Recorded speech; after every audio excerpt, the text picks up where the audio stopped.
Hey, what's up, guys? We're back with another NFL record prediction. Before I get started, make sure to smash that like button. Be sure to subscribe and follow the Instagram in the description below. I always post on there whenever I'm going to upload a video or if I'm going to go live. But I also do polls on my story to see which player between two players you guys think is better, just as a little game. So if you're interested in that, make sure to follow the Instagram as well. Without further ado, let's jump right into it. Today we're going to be predicting the Arizona Cardinals record for 2021. First thing, kind of want to go over their depth chart real quick. Kyler Murray, I think he's kind of a borderline top 10 quarterback. I'd probably put him somewhere in the range of 7 or 8 or so. I like their offensive line. Their tackles look pretty good, actually. They did get Rodney Hudson, who is still playing at a really high level. I think he's still, honestly, I'd say he's still a top 5 center in the league. So I like the offensive line. I think it's a lot better than last year.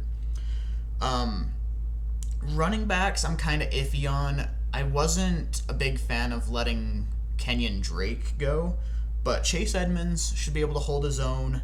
James Conner, if he can stay healthy, should be solid.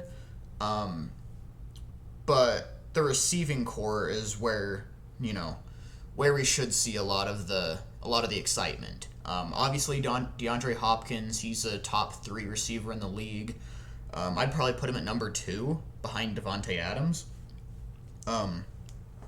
They did sign AJ Green. I'll be honest, I'm not super keen on that pick. I think AJ Green is kind of washed up. Even last year with the Bengals, I saw a lot of not only plays that made him look washed up, but I saw a lot of low effort plays. There were a lot of plays that he just seemed really lazy, like he wasn't trying. And that's where that's where it's hard for me to find the respect for him this year. I could be wrong. He could have a really good year, playing with DeAndre Hopkins and Kyler Murray. But as of right now, I'm not real high on that. I do, however, really like Christian Kirk. I think Christian Kirk is a solid number 3 receiver. They also have Rondale Moore and Keyshawn Johnson right now. And then Andy Isabella. Andy Isabella can be a solid deep threat as well. So I really like their depth at wide receiver. I think they've got a lot of good weapons. Their tight end right now is Max Williams. I honestly liked Dan Arnold a little bit more. I thought Dan Arnold was a better receiving tight end, but I don't think it's going to affect their offense too much. So their offense should be pretty dang good. Their defense, I've got mixed feelings about. Obviously having guys like J.J. Watt and Chandler Jones on the edges, it sounds like it should be really scary, but they're both getting a little bit older, both have some injury concerns. So the question is, can they stay healthy and, will they still be able to play at a good level? J.J. Watt hasn't had a really good season since 2018, and has had a lot of injuries since then. Chandler Jones is coming off an injury. I still think they can both put up around double-digit sacks. I'm thinking anywhere between 9 and 11 sacks each. So they'll still be really good, but I'm not expecting them to be like, top 5 defensive ends. So, I do like their linebackers. They've got Zaven Collins, who I was really high on in the draft. They've got Isaiah Simmons, who I was also really high on. Had kind of a disappointing rookie year, but I think another year in the system, he should perform really well. I could also see them potentially putting him at safety a little bit too, much like the Panthers did with Jeremy Chin. But I do like that. I'm not super high on the secondary. Obviously, Budda Baker's a top 5 safety in the league. I kind of like Byron Murphy. I wouldn't say he's like a high-end cornerback, but, he's solid. Malcolm Butler, I think, can still be decent. He's a decent, veteran presence, but there's a reason that the Titans let him go. He's not, the dominant player he used to be. He's not locking down receivers anymore. Again, he might be solid this year, but I'm not expecting a whole lot out of him. Their strong safety, Jalen Thompson, that's the main thing I'm not real high on. I'm not real high on Jalen Thompson. That's why I think they should honestly put Isaiah Simmons at strong safety a little bit. And then actually have Jordan Hicks play where they have Isaiah Simmons currently. I think that would make their defense look a lot more complete and be able to stop a lot of teams. But overall, it's a solid defense. I think this is a good team. My biggest question is coaching. I'm not sure about Cliff Kingsbury. He works well with Kyler Murray and stuff, but the Cardinals just tend to lose games they really shouldn't. On paper, the Cardinals look like, arguably a top 5 most talented team in the league. But because of the coaching, they lose games they shouldn't. So, keep in mind throughout this prediction, a lot of it is because of that. But I'm not bashing the Cardinals by any means. I still think they're a good team and could potentially make the playoffs. But starting off the year, I do think, the Titans did lose a lot in their secondary.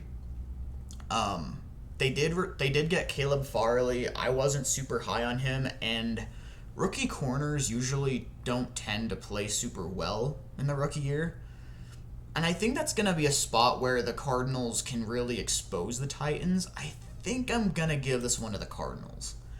It'll be close, but I think DeAndre Hopkins is going to have a really, really big day.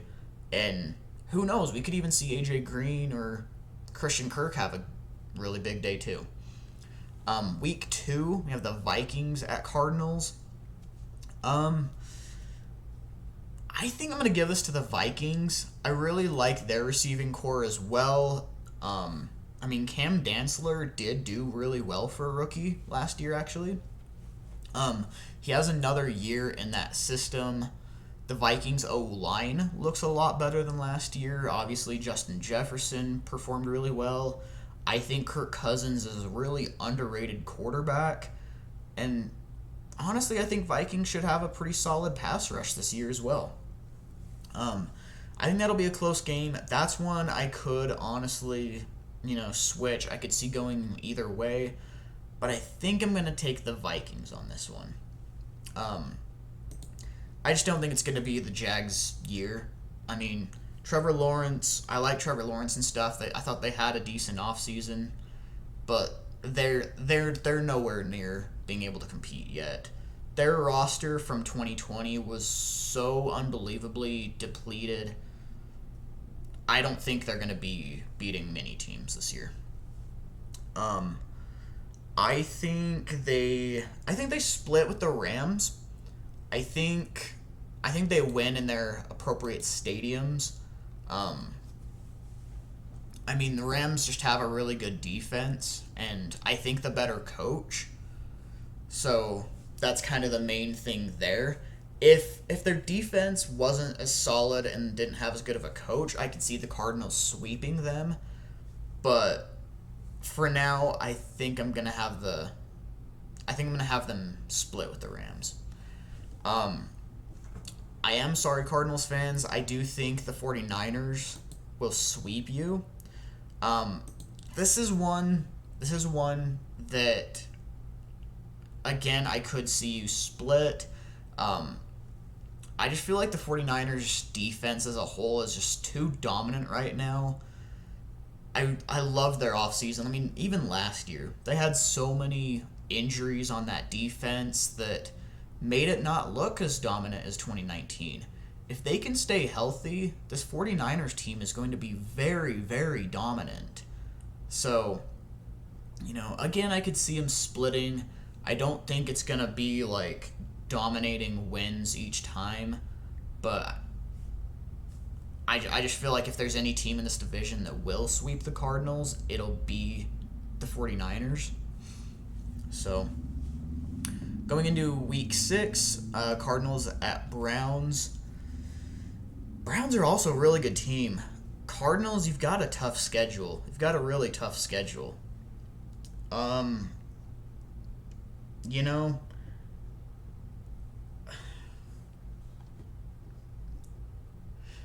this is a rather tough one for me.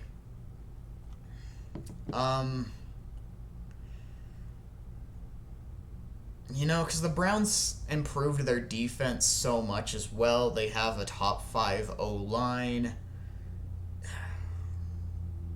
I'm sorry, Cardinals fans. I've got to give it to the Browns. I'm sorry. I do think you'll beat the Texans, and I do actually think you can beat the Packers.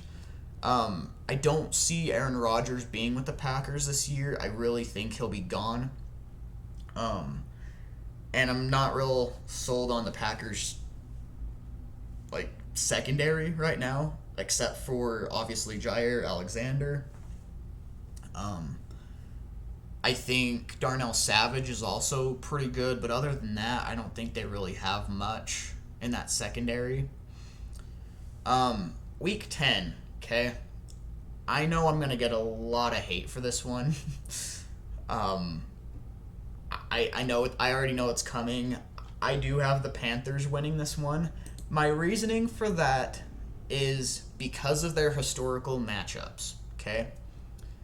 The Arizona Cardinals have not beaten the Carolina Panthers since 2013, okay?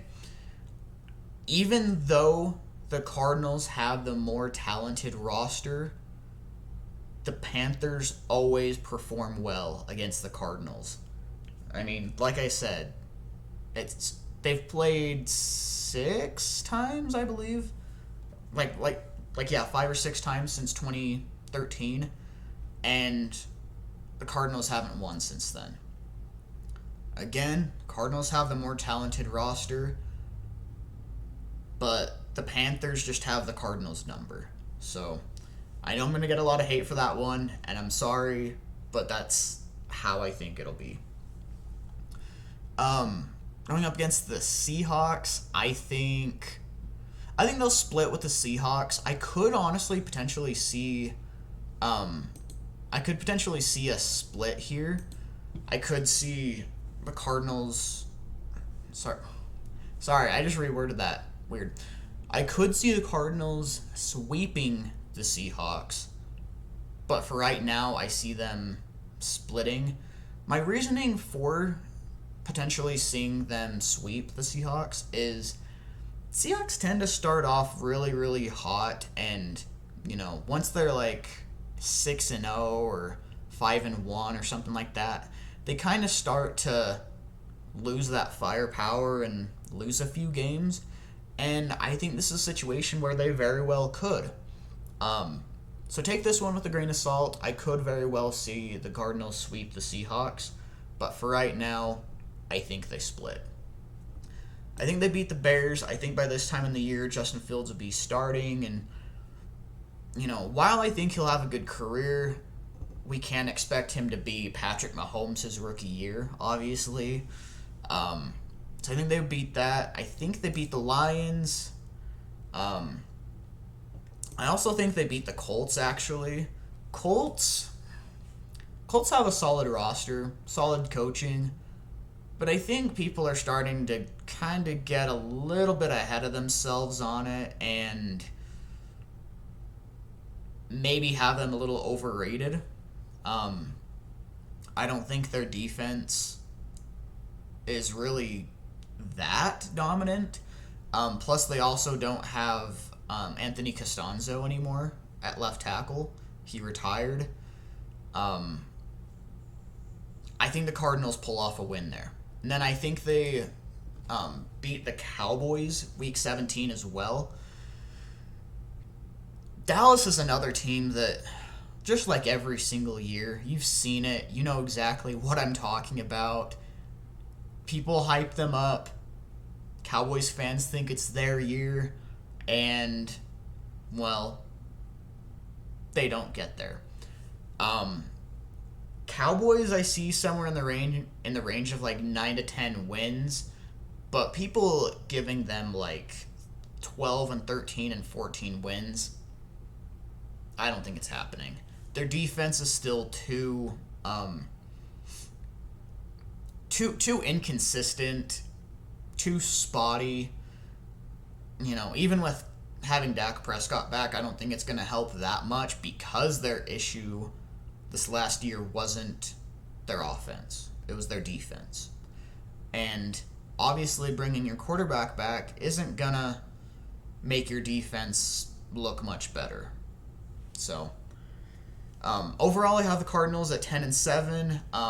Again, there's some games I could see going either way. I could see them beating the Vikings. I could see them splitting with the Niners. I think it's possible, but I just think the 49ers have a dominant defense this year. Cardinals, I could maybe see them beating the Browns, but Browns are too talented right now to really lose a game like that. Panthers, again, that's kind of just the historical matchups. It's a lot like the Patriots with the Steelers.